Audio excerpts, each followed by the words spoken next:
Welcome to my channel. शुरू करते हैं आज का वीडियो। आज के वीडियो में हम पढ़ेंगे एक शॉर्ट स्टोरी जिसका नाम है the snake and the mirror और ये लिखी है वायकम मोहम्मद बशीर ने।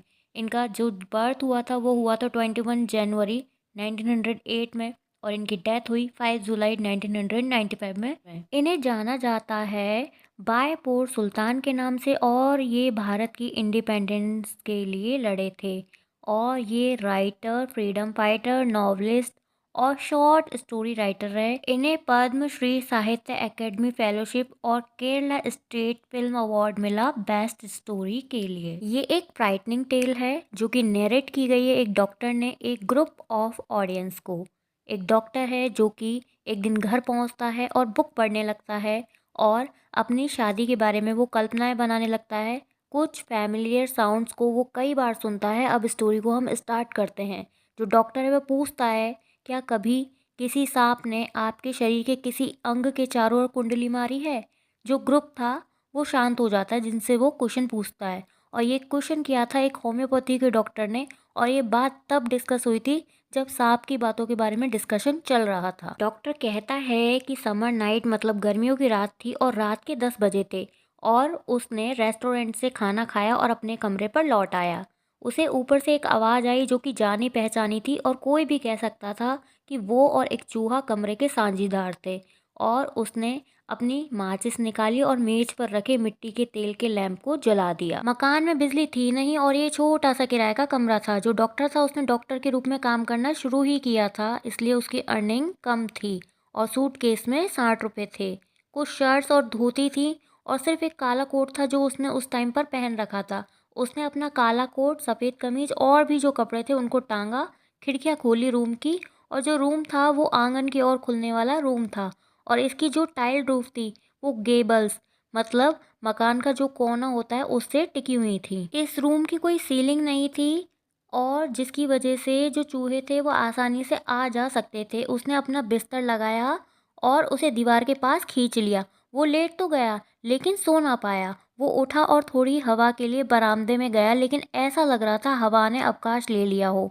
वो दोबारा रूम में गया और कुर्सी पर बैठ गया। उसने मेज के नीचे का बक्सा खोला और एक बुक मैटेरिया मेडिका खोली। उस बुक के ऊपर एक मिरर था और मिरर के बगल में एक छोटा सा कंघा रखा था। जब कहीं भी दर्पण या शीशा रखा हो तो सामने वाले की इच्छा होती है उसमें देखने की। उस टाइम वो एक अनमैरिड डॉक्टर था और ब्यूटी को एडमायर करता था। वो महसूस कर रहा था अपनी प्रेजेंस को फील करवाएं, इसलिए उसने वो कंघा उठाया और बालों में फिराया और मांग को कंघी किया ताकि ये सीधी और सुथरी लगे, स्ट्रेट एंड नीट लगे। इसके बाद उसे फिर से ऊपर से आवाज़ सुनाई देती है। उसने मिरर में खुद को पास से देखा, इम्पोर्टेंट डिसीजन लिया कि मैं डेली शेव करूँगा और मूँछों को ग्रो करूँगा और शीशे में देखकर स्माइल किया और डिसाइड किया कि मैं अपने फेस पर इम्प्रेसिव या आकर्षक जो स्माइल है वो और सुंदर दिखने के लिए रखूँगा। आखिरकार वो अनमैरिड था और डॉक्टर था। फिर से उसको वही आवाज़ और शोर आया। वो उठा, उसने बीड़ी जलाई और कमरे में इधर उधर टहला और विचार किया। सोचा कि मैं शादी करूंगा एक ऐसी लड़की से जिसके पास खूब सारा पैसा हो, जिसकी मेडिकल प्रैक्टिस भी अच्छी चल रही हो और उसे उसके हिसाब से मोटा होना चाहिए क्योंकि अगर वो अपने काम में कोई गलती करे और वो भागे तो जो उसकी वाइफ है उसके पीछे भागे तो वो उसे पकड़ ना सके। ऐसे थॉट लेकर वो मेज के सामने रखी कुर्सी पर बैठ गया। अब उसे ऊपर से कोई आवाज़ नहीं आ रही थी क्योंकि वो अपनी इमेजिनेशन में बिजी था। अचानक से एक आवाज़ आई जैसे धरती पर कोई रबर की ट्यूब गिरी हो। चिंता की कोई बात नहीं थी इसलिए, पर उसने सोचा एक बार घूमूं और देख लूं। जैसे ही एक सांप कुर्सी पर झटपटाया और उसके कंधे पर गिर गया, तब ना तो वो उछला ना ही कांपा क्योंकि ये सब करने के लिए उसको टाइम ही नहीं मिला। चीजें एकदम से हो गई थी। वो उसके कंधे पर फिसला और कोहनी से ऊपर उसकी बाजू पर लिपट गया। उसका फन जो था वो फैला हुआ था और उसका सर जो डॉक्टर था उसके चेहरे से मुश्किल से 3 या 4 इंच की दूरी पर था। वो ना सिर्फ अपनी सांस रोके बैठा था बल्कि वो पत्थर बन गया था, लेकिन उसका माइंड एक्टिव था। कमरे में चारों ओर अंधेरा था और जो लाइट थी वो दीपक से ही आ रही थी। दीपक का प्रकाश आ रहा था और उसमें वो पत्थर की मूर्ति जैसा बैठा हुआ था। तब उसने इस संसार के निर्माता की प्रेजेंस को फील किया। उसने मन में सोचा यदि मैंने कुछ कहा और उसे अच्छा ना लगा, इसलिए उसने अपनी इमेजिनेशन में कहा, हे भगवान। उसके हाथ में कुछ दर्द सा हुआ। ऐसा लगा कोई लीड की जो रॉड है वो ना हो, इसकी बजाय मोल्टन फायर, जो पिघली हुई आग की कोई छड़ है, वो उसकी बाजू कुचल रही हो, क्रश कर रही हो। बाजू की पूरी शक्तियाँ निकलनी उसकी चालू हो गई थी, लेकिन वो क्या कर सकता था? ज़रा सा हिलता तो सांप उस पर हमला कर सकता था। उसके सामने मौत खड़ी थी। अगर हमला होता तो उसके पास लेने को कौन सी दवाई थी? वो कहता है मैं तो बेचारा मूर्ख डॉक्टर था, और कहता है मैं अपना खतरा भूल गया था और खुद पर मुस्कुराने लगा। ऐसा लगा ईश्वर ने मेरी प्रेज़ या तारीफ़ की हो, और सांप ने अपना सिर घुमाया, शीशे में देखा जहाँ उसने अपनी इमेज देखी। और वो ये कहता है कि मैं ये नहीं कहता कि वो पहला सांप रहा होगा जिसने कभी शीशे में देखा होगा, और भी स्नेक रहे होंगे और भी सांप रहे होंगे, लेकिन वह सांप अपनी ब्यूटी की एडमायर या प्रशंसा कर रहा था। वह पूछता है क्या वह अपनी मूंछ ग्रो करने या आंखों को मस्कारा या आई शेडो या फिर अपने माथे पर सिंदूर का टीका लगाने का इम्पोर्टेंट एफर्ट कर रहा था।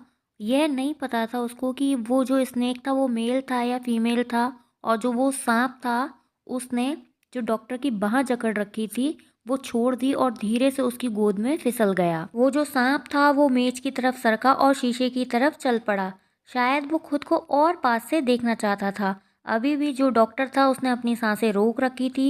वो कुर्सी से उठा, चुपचाप दरवाजे से बाहर बरामदे में गया, वहाँ से आंगन में कूदा, और जितनी तेज उसकी कैपेसिटी थी उतनी तेज वो दौड़ा। ओह! हम में से हर व्यक्ति ने चैन की सांस ली। ये उन लोगों के बारे में बात की गई है जो ग्रुप ऑफ ऑडियंस था जिनको डॉक्टर अपनी बातें बता रहा था।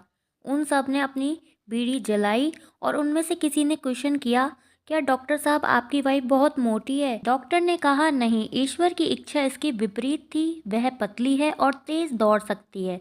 सेकंड क्वेश्चन किसी ने पूछा कि डॉक्टर जब आप भागे थे तो क्या सांप ने आपका पीछा किया था? तब डॉक्टर ने कहा मैं तब तक भागता रहा जब तक मैं अपने फ्रेंड के घर नहीं पहुंच गया। वहां जाकर तुरंत मैंने अपने सारे सर में तेल डाला और नहाया, नए कपड़े पहने। इसके बाद मैंने अपने मित्र तथा 2 या 3 दूसरे लोगों को इकट्ठा किया और अपने कमरे पर अपनी चीज़ों को वहां से हटाने के लिए ले गया, क्योंकि वहां से वो शायद उस जगह से सब कुछ अपना हटा के उस घर को खाली करना चाहता था। लेकिन डॉक्टर कहता है कि हमने पाया कि ले जाने को कुछ भी वहाँ पर था ही नहीं। किसी चोर ने उसकी ज़्यादातर चीज़ें चुरा ली थी और कमरा बिल्कुल साफ कर दिया था, लेकिन अपमान के रूप में या इंसल्ट के रूप में एक चीज़ छोड़ दी थी। अब उससे पूछा गया कि वो चीज़ क्या थी, तो उसने कहा वह मेरी बनियान थी गंदी वाली। अगर वो चोर चाहता तो उसे ले जा सकता था और उसे साबुन और पानी से धोकर यूज़ कर सकता था। फिर उससे पूछा गया क्या आपको अगले दिन सांप दिखाई दिया डॉक्टर? डॉक्टर हंसा और बोला मैंने उसे तब से नहीं देखा है। वो एक ऐसा सांप था जो अपने स्वयं के सौंदर्य पर मुग्ध हो गया था। तो इस तरीके से इस स्टोरी का एनालिसिस ख़त्म होता है। अगर आपको ये वीडियो अच्छा लगता है तो आप इसे लाइक कीजिए, शेयर कीजिए, कमेंट कीजिए, सब्सक्राइब कीजिए मेरे चैनल को। Thanks for watching my video.